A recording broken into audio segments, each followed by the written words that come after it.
விவசாயிகள் பிரச்சினை குறித்து பேச அனுமதிக்கவில்லை என கூறி சட்டப்பேரவையிலிருந்து அதிமுக எம்எல்ஏக்கள் வெளிநடப்பு செய்துள்ளனர். இதுகுறித்த கூடுதல் விவரங்களை எமது செய்தியாளர் கார்த்திக் வழங்க கேட்கலாம். வணக்கம் கார்த்திக், விவரங்கள் என்ன? சட்டப்பேரவையில் நேரமில்லா நேரத்தில் விவசாயிகள் பிரச்சனை தொடர்பாக பேசுவதற்கு அதிமுகவினர் தொடர்ந்து அனுமதி கேட்டார். குறிப்பாக எதிர்க்கட்சித் தலைவர் எடப்பாடி பழனிசாமி அவர்கள் பேசுவதற்கு அனுமதி கேட்டார். அதற்கு சபாநாயகர் அனுமதி மறுத்து இருக்கக்கூடிய இந்த சூழ்நிலையில் அதிமுகவினர் பேரவையிலிருந்து வெளிநடப்பு செய்திருக்கிறார்கள். தங்களுடைய எதிர்ப்பை பதிவு செய்யும் வண்ணமாக அவர்கள் வெளிநடப்பு செய்திருக்கிறார்கள். பேரவையில் வெளிநடப்பு செய்த பிறகு எடப்பாடி பழனிசாமி அவர்கள் உள்ளே என்ன விஷயத்தை பேசுவதற்கு அவர் முற்பட்டார் என்பதை செய்தியாளர்கள் சந்திப்பில் ஹலோ மொபைல் சார், ஹலோ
எதிர்க்கட்சித் தலைவர் எடப்பாடி பழனிசாமி தலைமையில் அதிமுக எம்எல்ஏக்கள் சட்டப்பேரவையில் இருந்து வெளிநடப்பு செய்துள்ளனர். இதுகுறித்த கூடுதல் விவரங்களை எமது செய்தியாளர் கார்த்திக் வழங்க கேட்கலாம். வணக்கம் கார்த்திக், விவரங்கள் என்ன? தமிழக சட்டப்பேரவையில் கேள்வி நேரத்தில் முடிந்தது பிறகு நேரமில்லா நேரத்தில் விவசாயிகள் பிரச்சனை தொடர்பாக 2 நிமிடம் பேசுவதற்கு கூட சபாநாயகர் அனுமதிக்க மாட்டாரா என்ற கேள்வியை முன்வைத்து தொடர்ந்து கோஷங்கள் எழுப்பி வைத்த அதிமுகவினர் தற்போது வெளிநடப்பு செய்திருக்கிறார்கள். வெளிநடப்பு செய்து வெளியில் கோஷம் எழுப்பும் பொழுது சபாநாயகர் அவர்கள் ஒருதலை பட்சமாக ஆளுங்கட்சிக்கு ஆதரவாக அவர் செயல்படுகிறார் என்ற அடிப்படையில் தொடர்ந்து சபாநாயகருக்கு எதிராக கோஷம் ஒலிக்கப்பட்டது. அதே நேரத்தில் விவசாயிகள் பிரச்சனைக்கு ஆளும் அரசு, திமுக அரசு செவிசாய்க்கவில்லை. மக்கள் பிரச்சனை தொடர்பாக எதிர்க்கட்சிகள் பேசுவதற்கு அனுமதியானது மறுக்கப்படுகிறது. சர்வாதிகார போக்காக சபாநாயகர் அவர்கள் செயல்பட்டு வருகிறார் என்ற அடிப்படையில் கோஷங்களானது தொடர்ந்து அதிமுகவினர் எழுப்பி வந்தனர். எதிர்க்கட்சி துணைத் தலைவர் மற்றும் எதிர்க்கட்சியைச் சேர்ந்த அனைத்து எம்எல்ஏக்கள் மற்றும் எடப்பாடி பழனிசாமி அவர்கள் தலைமையில் தொடர்ந்து கோஷங்களானது எழுப்பி வந்தனர். தற்போது கோஷங்களை முடித்துக் கொண்டு அதிமுக சட்டமன்ற உறுப்பினர்களுக்கான அந்த அறைக்கு சென்றிருக்கிறார்கள். தமிழக சட்டமன்றத்தை பொறுத்தவரை குறிப்பாக இந்த கேள்வி நேரம் முடிந்ததற்கு பிறகு நேரமில்லா நேரம் என்ற அந்த 0 ஹவர்ஸ் ஆனது நடைபெறும். அந்த 0 ஹவர்ஸில் தமிழகத்தில் தற்போது இருக்கக்கூடிய முக்கிய பிரச்சனைகள், அதாவது சட்டம் ஒழுங்கு பிரச்சனையாக இருக்கட்டும் அல்லது விவசாயிகள் பிரச்சனை, பல்வேறு மற்ற நிதி ஆதாரங்கள் தொடர்பான பிரச்சனை என அனைத்து பிரச்சனைகள் தொடர்பாக எதிர்க்கட்சிகள் கேள்விகளை முன்வைத்து கேட்பார்கள். அதற்கு ஆளுங்கட்சியில் இருக்கக்கூடிய அமைச்சர்கள் மற்றும் முதலமைச்சர் ஆகியோர் பதிலளித்து பேசுவார்கள். ஆனால் இன்றைய தினத்தை பொறுத்தவரை விவசாயிகள் பிரச்சனை தொடர்பாக பேசுவதற்கு அனுமதி வழங்க வேண்டும் என்று எதிர்க்கட்சித் தலைவர் கோரிக்கையை முன்வைக்கிறார். ஆனால் அந்த விவகாரம் அவர்கள் எந்த விஷயத்தை பேச முற்படுகிறார்களோ அந்த விவகாரம் தொடர்பாக நாளை பேசுங்கள், அதற்கான உரிய பதிலை நாளை அமைச்சர் மற்றும் முதலமைச்சர் ஆகிய நானும் பதிலளிக்க தயாராக இருக்கிறேன் என்று முதலமைச்சர் அவர்கள் தெரிவித்திருக்கிறார். ஆனால் இன்றைய தினமே உடனடியாகவே இதை விவாதத்திற்கு எடுத்துக்கொள்ள வேண்டும் என்று எதிர்க்கட்சித் தலைவர் அவர்கள் தொடர்ந்து கோரிக்கையை முன்வைத்து கேட்கிறார். ஆனால் அதற்கு சபாநாயகர் அவர்கள் அனுமதி மறுக்கிறார்.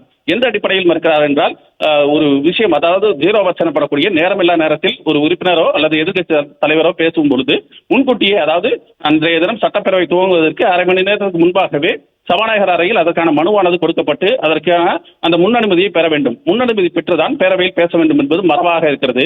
ஆனால் அந்த மரபை மீறி இவர்கள் இங்கு அனுமதி கேட்கிறார்கள். அதன் காரணமாக நான் அனுமதி வழங்குவதற்கு மறுக்கிறேன் என்று சபாநாயகர் தெரிவிக்கிறார். இதன் காரணமாக தான் இன்றைய தினம் தொடர்ந்து அமளியில் ஈடுபடுகிறார்கள் அதிமுகவினர்.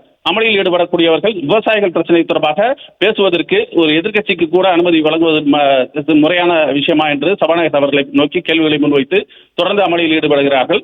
அமளியில் ஈடுபட்ட காரணத்தினால் அவர்கள் அனைவரும் வெளியேறுகிறார்கள். அதாவது தொடர்ந்து சபாநாயகர் அவர்கள் எச்சரிக்கை விடுக்கிறார்.